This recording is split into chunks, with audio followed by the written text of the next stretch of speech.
टिड्डियों के हमले में बाइबल क्या कहता है? अब हम भारत देश के उत्तरी भागों में टिड्डियों का हमला या दुनिया का अंत का संकेत भी हो सकता है। हम देख सकते हैं कि इस दुनिया में किस प्रकार से एक के बाद एक विपत्ति आ रहा है।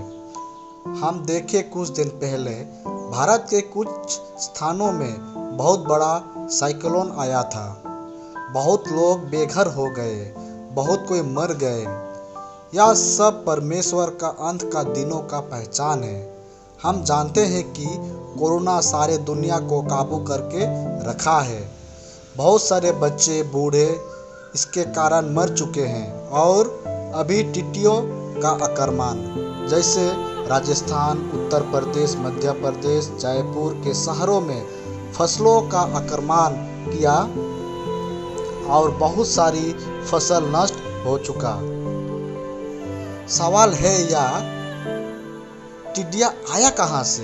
अगर हम बाइबल में देखेंगे, दूसरा इतिहास 7:13 में कहता है, यदि मैं आकाश को ऐसा बंद करूं कि वर्षा ना हो, वह टिड्डियों को देश उजाड़ने की आज्ञा दूं, वह अपनी प्रजा में मेरी फैलाऊं, तब यदि मेरी प्रजा के लोग जो मेरे कहलाते हैं दिन होकर प्रार्थना करें और मेरे दर्शन के खोजी होकर अपनी बुरी चल से फिरे, तो मैं स्वर्ग से सुनकर उनका पाप क्षमा करूंगा और उनके देश को जोयो का त्यों कर दूंगा।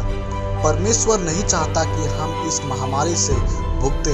परमेश्वर हमें सबसे पहले चेतावनी देता है। हम देखते हैं कि जब मिस्र देश में इस महामारी आया, उसने पहले परमेश्वर ने मूसा के द्वारा चेतावनी भेजा था, पर उस समय राजा उनका बात नहीं सुना और उस महामारी के कारण उस देश के बहुत बड़ा विपत्ति आया था और उस महामारी का एक अंग टिड्डियाँ भी था। परमेश्वर ने इस महामारी को अंत का चिन्ह बताया है, जो 2000 साल पहले ही बाइबल में लिखा गया है। इसी प्रकार आज भी हम इस दुनिया में देखते हैं कि किस प्रकार इस दुनिया में शैतान का राज चल रहा है, जैसा कि चोरी, रेप, लूटपाट, मर्डर, लड़ाई। इस प्रकार बहुत सारे शैतान का पहचान है। हम बाइबल में पाते हैं मत्ती 24:7, क्योंकि जाति पर जाति और राज्य पर राज्य चढ़ाई करेगा और जगह जगह अकाल पड़ेगा और भूडोल होगे। हम देख सकते हैं कि किस प्रकार इस दुनिया में अकाल पड़ रहा है।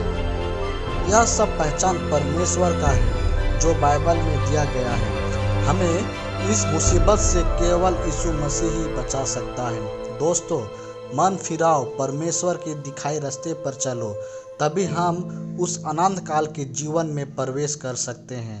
परमेश्वर इस वचन से आप सबों को आशीष दे। आमीन।